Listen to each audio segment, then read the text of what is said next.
and welcome to the G-Sport Hub. We had the first week of the LJL. It was super hype. There were good moments, there were not so good moments. So let me tell you all about that in my weekly recap. So grab your favorite drink, if you're allowed to, and let me summarize these 2 days that we had so far. First of all, and most importantly, as you may know, LJL has switched to BO3s, which means more adaptability. On paper, we're gonna get into that later. And of course, a lot more matches. And before I do anything else, let me just disclaimer, I am not an analyst. I'm just a fan, just a spectator who watches the games and seeing some patterns, concluding some conclusions. But to my defense, I was listening to the casters, I was listening to the interviews, which by the way, you can find translated on my channel. And I follow what all the pros saying on Twitter, so that's what I know, nothing else. Very quick summary, usually we have 3 game days, but because of scheduling we only had 2 so far. Which also means we had 2 games per day, which means 4 games in total, which means 8 teams. Oh my god! I'm just saying this because later on we're gonna have 3 match days per week. So you're gonna see some differences, how many matches each team played. But for now, everyone just played 1. As you can see, obviously we have 4 teams who won and standing at the top, and 4 teams who lost standing on the bottom. And also almost every match was a 2-0 except 1. And you can also check the game score. This is gonna be important if it comes to tiebreakers. So I'm just gonna put the whole standing in like each of these weekly recaps. Now to the next segment, which again I'm gonna do every week, which is the best of the week.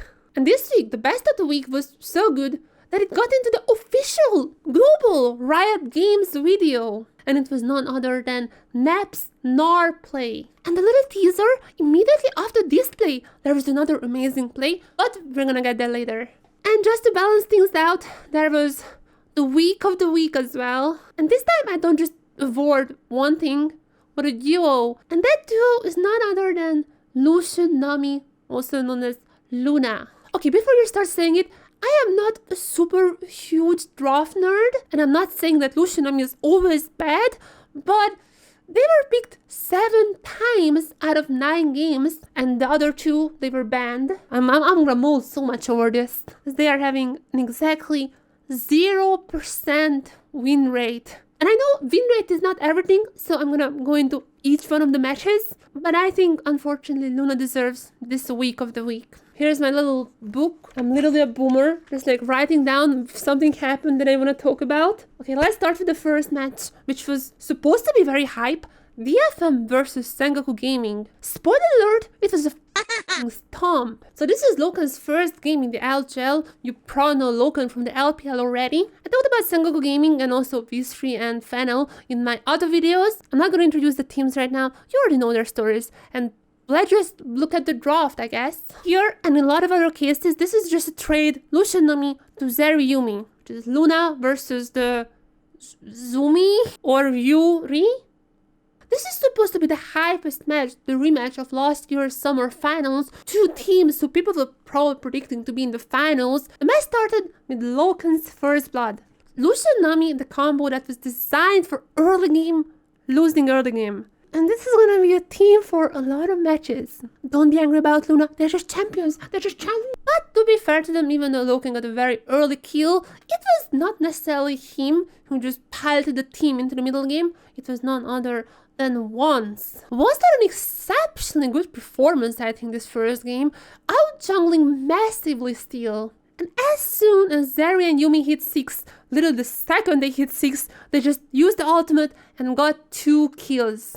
And with this, Zeri had 3 kills under 10 minutes. And at 15 minutes, we have seen a team fight, and we knew the game was absolutely over at that point. And while Loken finished the game like 10-1-5, which is a very impressive scoreline, it also led to Once's extremely amazing jungling. Can't emphasize enough how well he was able to read steal, he was able to outfarm him, and also cover the whole map, making sure that the Zeriyumi lane is not really getting any ganks. It was just overall a really good game from Sengoku, which is not surprising at all if you watch my video and if you have seen the interviews. It wasn't a soft 20 win, but very close.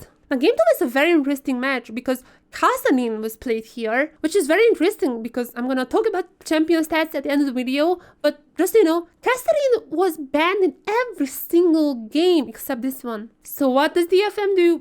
Pick Luna for Kasanin.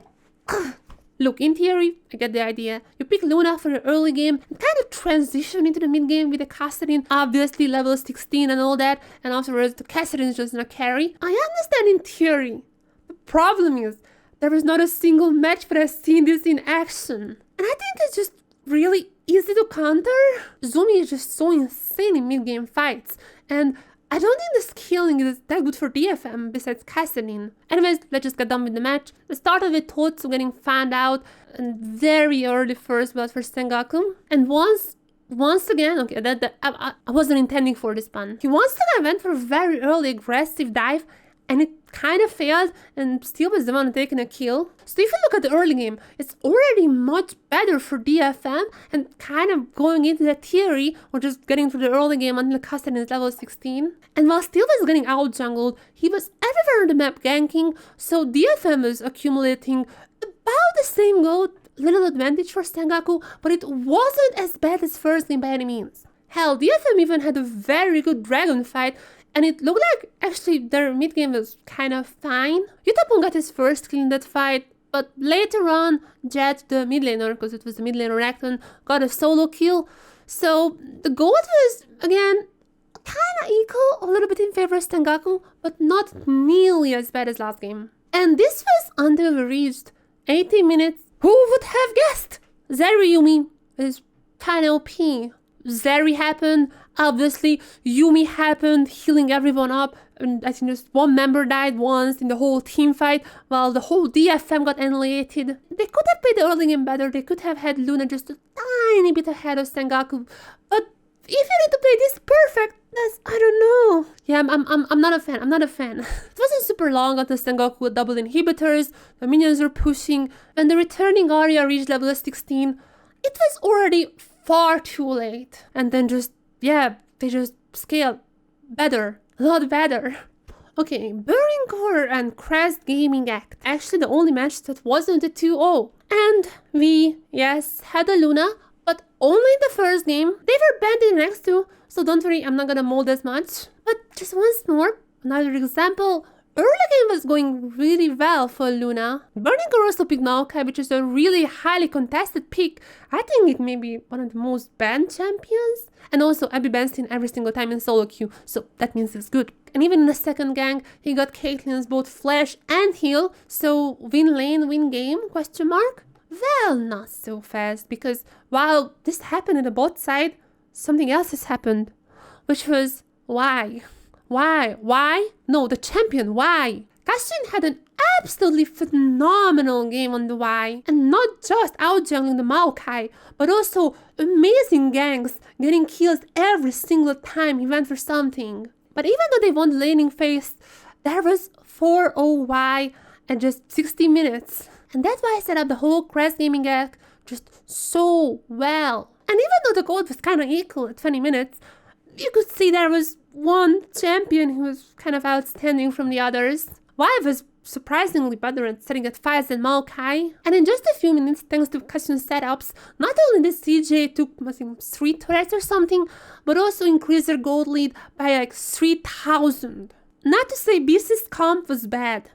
Let me just put it out here. Maokai, Gangplank, mid lanes, Lucian, the poke was insane in this team. But the problem was that CJ knew that as well. They didn't let BC just poke them to death and went into all the fights, and in the close combat, they were better. Game 2 and 3 then, no surprises. Obviously, Vi got banned. And it seemed like BC just had enough of the Lunas and the Zoomies. So finally, we got something new. And actually the game didn't start well for Burning Core. They gave away the first blood, and even though it took the Herald, couldn't pick up the eye. And the kills just didn't stop for CJ. They had another successful gang.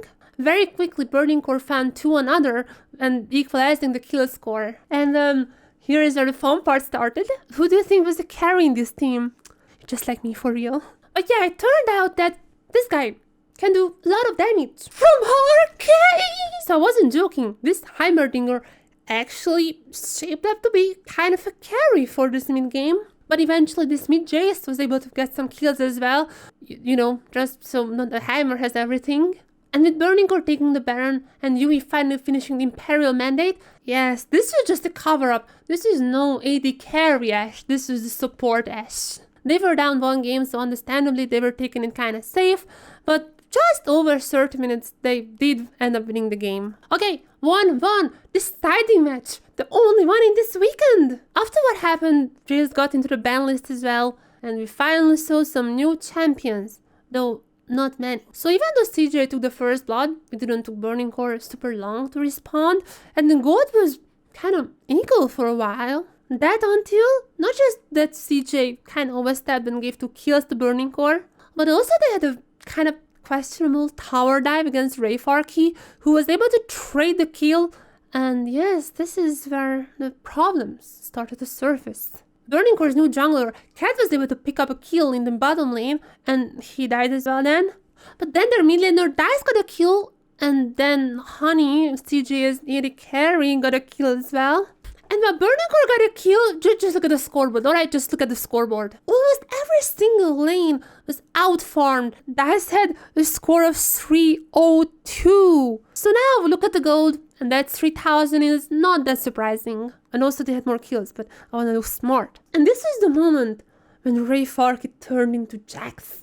But yeah, he got a triple kill. They were knocking on the tier 2s, and it wasn't just Rayfarki and Dice who was getting kills, but also their AD carry, Yuhi. And even though CJ was able to take a Baron secretly, multiple members died, and Burning Core pushed up until the inhibitor. In the end, CJ ended with a minus 300 Baron power play. That wasn't a Red Bull play, that was like the Tesco energy drink play. And this is where the huge play comes. The enemy had the fat Jax and the fat Syndra, so usually you lose in these situations. But now, Nep's Gnar play, jumping in and getting 4-man Gnar ultimate, and just suddenly CJ wipes everyone out. And here's the play that I told you there's gonna be another play here, when there is one member not present from Burning Core, the Jax. He almost recalled, but Primo's amazing Ashe arrow stopped the recall, and this isn't a time for CJ to just destroy the base and win the game. From 7,000 gold deficit. That must not feel good. That doesn't feel good for BC. Okay, day 2, I need to hurry up. I have just this much left, alright? That's not much. Day 2, Axis versus V3. V3! People keep saying that V3 is like not LJL level and they are horrible and just like from the early game they're losing. That's not true. These matches are perfect examples. They're leaning or not bad, and that they can't close out games. Now it's getting a little better with their new mid laner Ace, who is returning and is a veteran mid laner. Lucian, not me, versus Zeri, Yumi. But just saying that Megumin got Rise in both games, currently one of the most contested mid laner in the world. There are other problems as well, is what I'm saying. Ace got a kill very early on, and despite they were somewhat falling behind in farm, the gold efficiency wasn't super high. Afterwards, V3 got a kill and a herald, and even though they lost 2 members, that gold was enough to once again equalize this like tiny bit of a gold deficiency. Deficiency. And this was until we are nearing, once again, the 20-minute mark.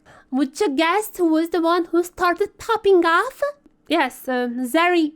Double kill. Now, again, to be fair, Lucian in this case missed, I think, almost the whole ultimate. Couldn't really deal that much damage. Main problem is that now Zeri is having 3 kills.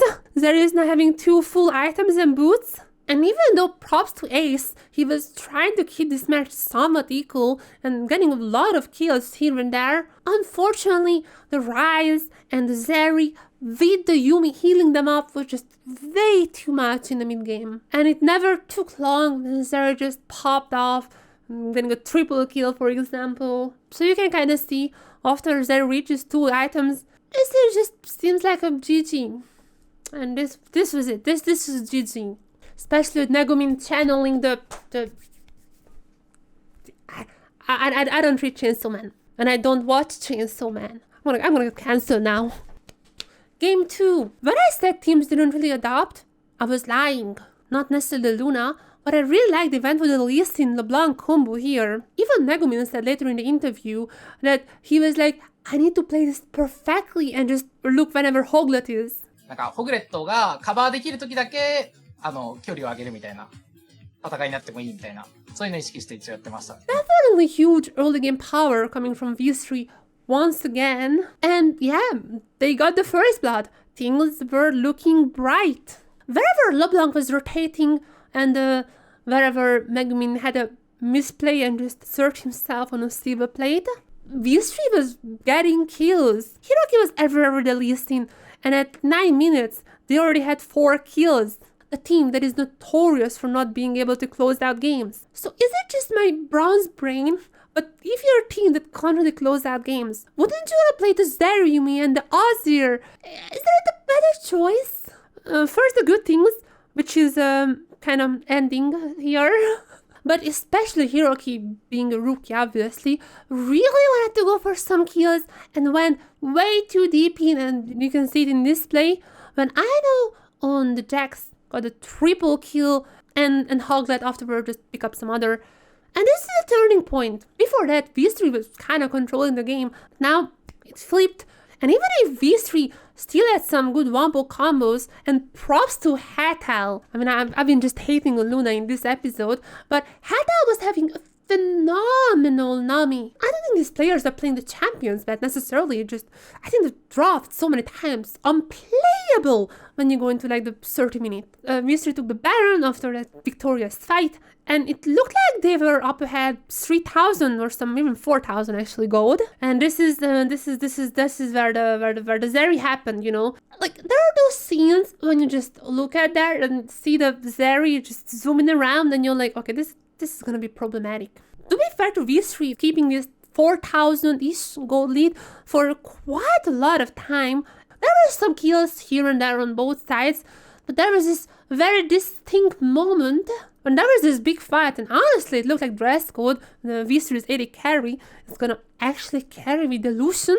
And this was the moment when, and it happens to the best of us, you just barely missed the timing window and it cost you so much. And this game went actually very late, and despite whatever I said about V3's calm, they got an ace.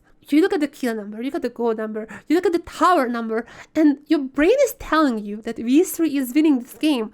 But why is that? I look at the champions and my instinct is just, it's gonna happen. I can feel it's gonna happen. So if you're interested how Megumin himself experienced this whole fight, he talks about this in the interview. Megumin was basically saying that Choni and their AD carry the Zeri because he's Korean and like there are still some communication issues. But he didn't say a single word and just jumped in and started blasting. And it worked out because that's Zeri. And this failed Baron fight just cost V3 the whole game and the whole series.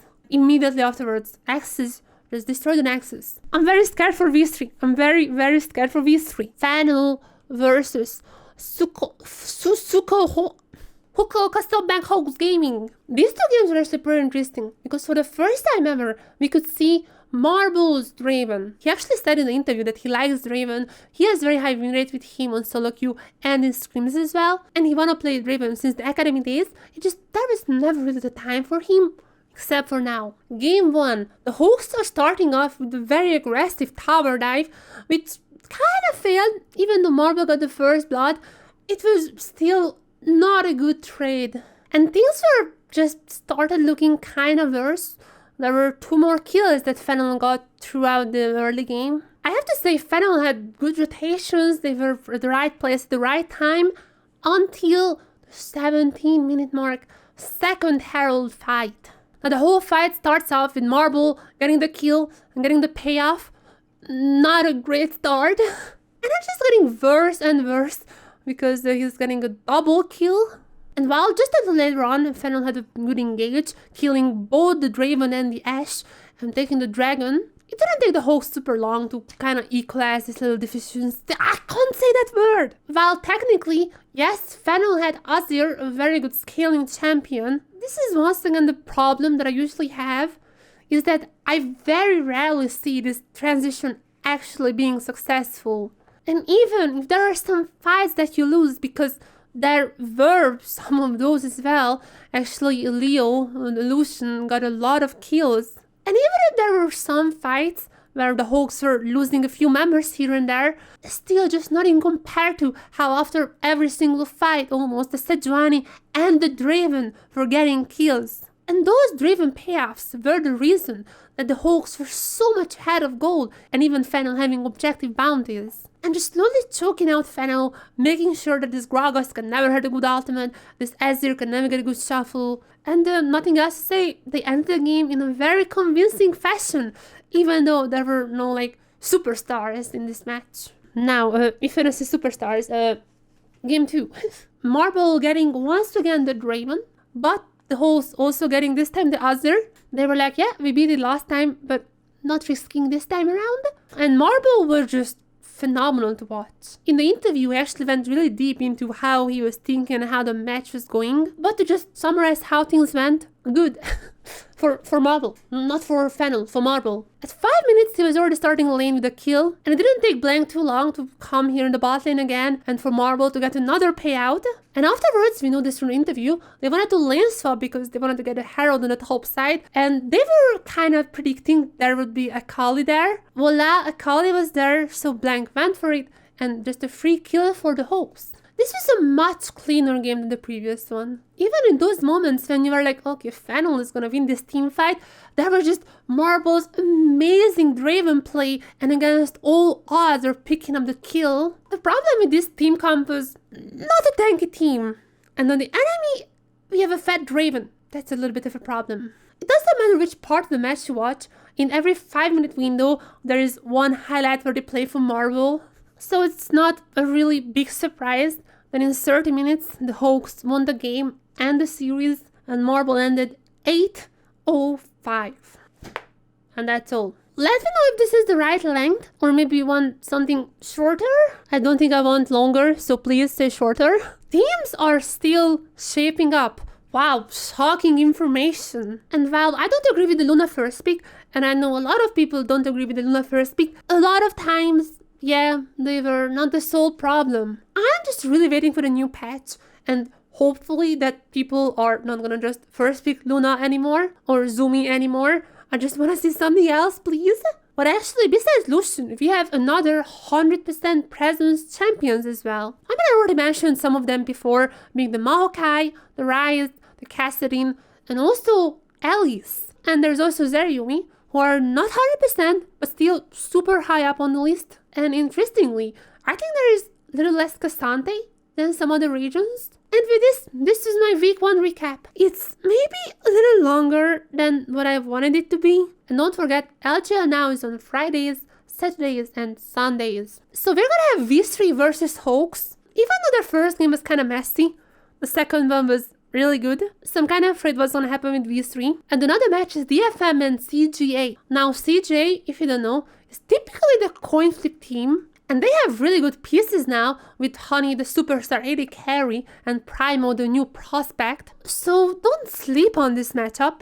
I think DFM and CGA is gonna be very interesting. Then on Saturday, Sengoku Axis. Another match is Fatal. Let me just say this one. Don't sleep on Johnny. Maybe he is not on the level of Loken right now, but he was having a really good performance, so this matchup may not be boring, but there's also a chance that Sengoku just steamrolls everyone. We will see. This next week is gonna be the real test of these teams. Another matchup is Fennel versus Burning Core. I mean, Fennel had a very rough game in game 2, and Burning Core is coming from that very nasty defeat when Neff was having the amazing Gnar ultimate and a comeback. So both teams are definitely here to prove themselves. We will see. I think it's gonna be who has the better mental. And as for Sunday, and remember, these are gonna be repeating teams, and there are gonna be some teams who play more than others. First is gonna be the Hawks versus Kraz Gaming Act. Honey versus Marble is definitely a good AD carry matchup that you should watch. If anything, I think this is gonna be the case when the Luna could maybe work. Both teams had struggling parts. Sometimes they're coin flippy, sometimes they're really good. I mean, that's what the coin flip means. Should be interesting. And the last one is V3 DFM. What better way to start your redemption arc than beating DFM? is what I'm saying. Alright guys, social network, whatever you use, probably I'm there. G-Sport Hub, that's me. And until that time, thank you for being here on this journey. And if you come this far, please just give me a feedback. Was it a good length? Maybe you want longer? Please no. Maybe I shouldn't cover every fight. Maybe I shouldn't cover every game necessarily. Maybe if there's a series and it's a 2-1, maybe I should just focus on the last game or something. Just give me feedback. What do you want to see from a recap? Yeah, that's all. My voice is dead. I need sleep. Bye-bye.